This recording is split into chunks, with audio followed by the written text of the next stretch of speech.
What's happening, beautiful people? Trumpeter Bobby Spellman here. And I've gotten a lot of questions from my students and from other people across the internet lately about the value of anchor tonguing. And especially having done a video on what I described as the best tonguing method for playing the trumpet, I thought it'd be good to do a follow-up, talk a little bit about what anchor tonguing is, and whether I think it has any value on this exciting episode of Trumpet with Bob. All right, first of all, what is anchor tonguing? Well, when most of us learn how to articulate on the trumpet, we're taught to use the most natural approach to tonguing, which is to use the syllable that we would use if we're just saying the letter T. Ta, ta, ta, or T, or to, tu, etc. We're used to using that ta sound in language, and that seems to be the most natural approach to beginning to articulate on the trumpet. Now, in that case, what you notice with the ta approach to tonguing, if we take our friend over here, here's the tongue. Your tongue in that instance is going to be tapping the roof of your mouth where your teeth meet the roof of your mouth. Ta, ta, ta, ta, ta. So your tongue is coming up here, ta, ta, ta, like this. Now that gives us sort of the standard approach to articulation on the trumpet by separating that air stream very quickly with the tip of your tongue on the roof of your mouth where the teeth meet the roof of your mouth. You're able to separate that airstream and get that tonguing approach, that single tongue. The idea behind anchor tonguing is instead of letting your tongue float around in your mouth and then using the tip of your tongue to touch the teeth where your teeth meet the roof of your mouth, now instead you're anchoring the tip of your tongue to your bottom teeth. So in this instance instead, you would have your teeth, the tip of your tongue is going to be hanging out right here where your bottom teeth are. So in that instance, you're keeping the tip of your tongue behind your bottom teeth. Now you might say, if my tip of my tongue is behind my bottom teeth, how am I going to articulate? Well, instead, you're going to be using the middle of your tongue right here to articulate the note. So instead of ta, ta, ta, ta, ta, now it's ta, ta, ta, ta, ta, where the airstream is interrupted by the sort of front middle of your tongue rather than the tip of your tongue.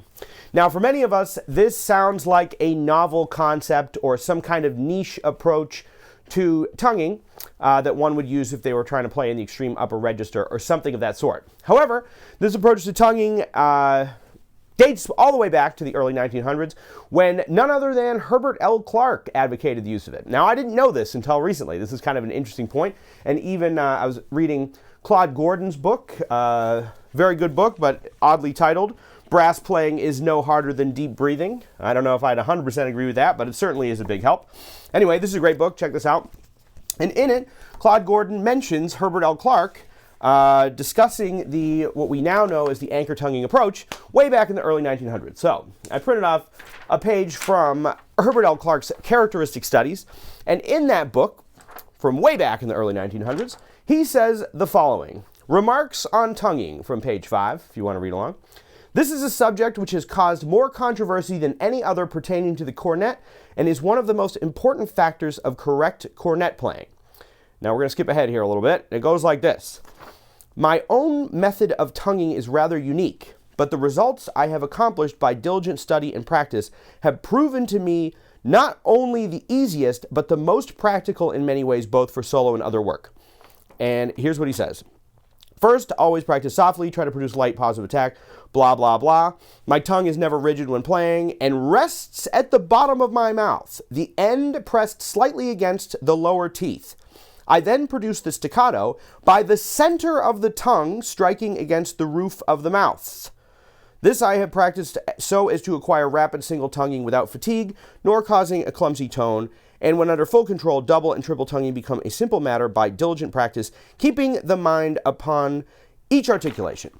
All right, let's fast forward a couple years. Now we get into Claude Gordon's, perhaps oversimplified titled book, but a delightful book nonetheless. And Claude Gordon, who is obviously a spectacular trumpet player, says the following. It is notable that A. Liberati, now he mentions Clark earlier on. So he mentions Clark earlier in this chapter, but we already covered what Clark had to say. Now, here we go. So it is notable that A. Liberati in his method stated that the tip of the tongue never rises above the lower teeth. All of the great soloists tongue in this manner, whether they realize it or not. Over the years, therefore, it has virtually remained a secret and not understood. When tonguing in this manner, you will learn to feel every note and sense exactly the feeling of that note. Okay, so both Claude Gordon and H.L. Clark and A. Liberati all seem to advocate for what we now know as the anchor tonguing method. Is it the right method for you? Well, I don't use it at all. I will start off by saying that. I've never used it. I didn't learn that way. To me, it's a much more natural approach to use the tip of your tongue on the roof of your mouth where your teeth meet the roof of your mouth in the standard ta-ta-ta-ta-ta format. I find that if I'm using the middle of my tongue, that slows down my articulation, and it feels as though I don't get as crisp an articulation because of the nature of where the middle of my tongue, the way that the middle of my tongue hits the roof of my mouth. So I'm going to give you a little example of single tonguing with the ta method, and then I'll switch over to single tonguing with the anchor tonguing method. So just a standard operating procedure, single tongue with a ta-ta-ta, it's going to sound like this.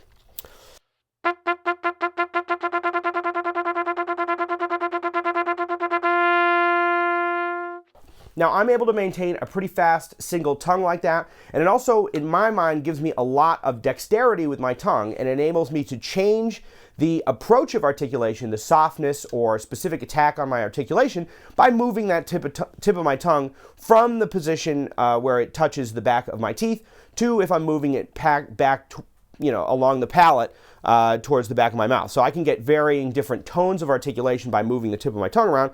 That's going to sound like this. I'll start with a harder articulation, then bring it back.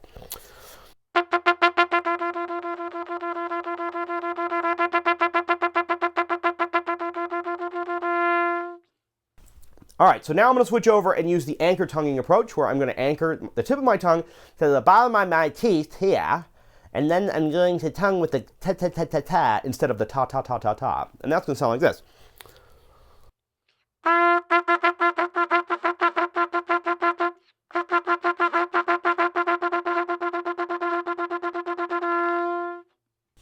To me, anchor tonguing changes the nature of my tone quite a lot. It makes it a little bit more cumbersome, and it makes it harder to clearly and cleanly articulate. All right, so what's the right answer here? Should we be anchor tonguing or just tonguing with the ta sound? The answer is, as with many things in the world of trumpet, it very much depends on the individual. So I'm definitely not here to argue with Claude Gordon. Claude Gordon was an unbelievable trumpet player, and if it worked for him, it certainly can work for you.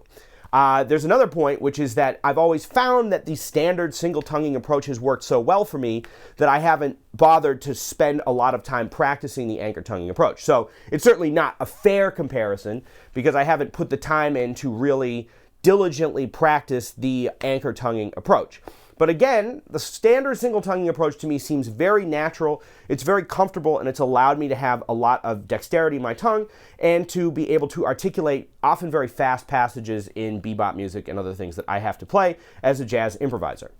However, all that being said, if you are experimenting with it and you find that anchoring the tip of your tongue to the bottom of your teeth, where the teeth meet the bottom of your mouth there, in here, and that works for you to be able to keep your tongue in a specific position, and that you can gain better accuracy from that, and you can still get a clean and clear articulation, that may be the right answer for you. So I hate to give a non-answer here, but one of the true answer is that with trumpet playing, every individual is built differently. People have different tongues, they have different oral cavities, they have different teeth. Everyone is built differently. Now, there are certain things in trumpet playing that are nearly universal.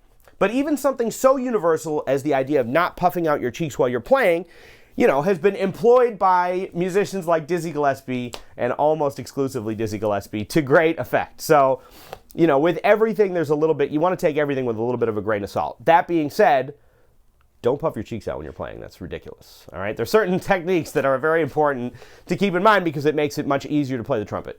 The anchor tonguing technique is not a cure-all. It's not the one thing. I think that probably the majority of trumpet players that I play with do not employ the anchor tonguing technique. And I think the more conventional and more natural approach is to use just whatever syllable you would normally use when speaking, saying the ta, ti, ta, to, etc. syllables. Now, once again, that being said, if you are practicing this and you try out the anchor tonguing technique, keep your tongue stabilized in your mouth and try tonguing with the middle of your tongue. See if it works for you. If it's helpful for you and you can get a nice sound, obviously it worked for Claude Gordon, obviously it worked for Herbert L. Clarke, and it's worked for many, many other great trumpet soloists through time. So I'm not here to badmouth that technique at all. But I think the thing to keep in mind is always to listen to your body, try out different techniques, and pursue those techniques which most help in trying to get a beautiful tone and which enable you to be able to make beautiful music on the trumpet. All right, gang, I hope that's helpful in exploring anchor tonguing versus more conventional tonguing techniques. Have a wonderful time practicing. If you like this video, give it a like, subscribe to the channel, find some transcription videos and other bonus videos on our Patreon page, and I will catch you on the next one. See ya.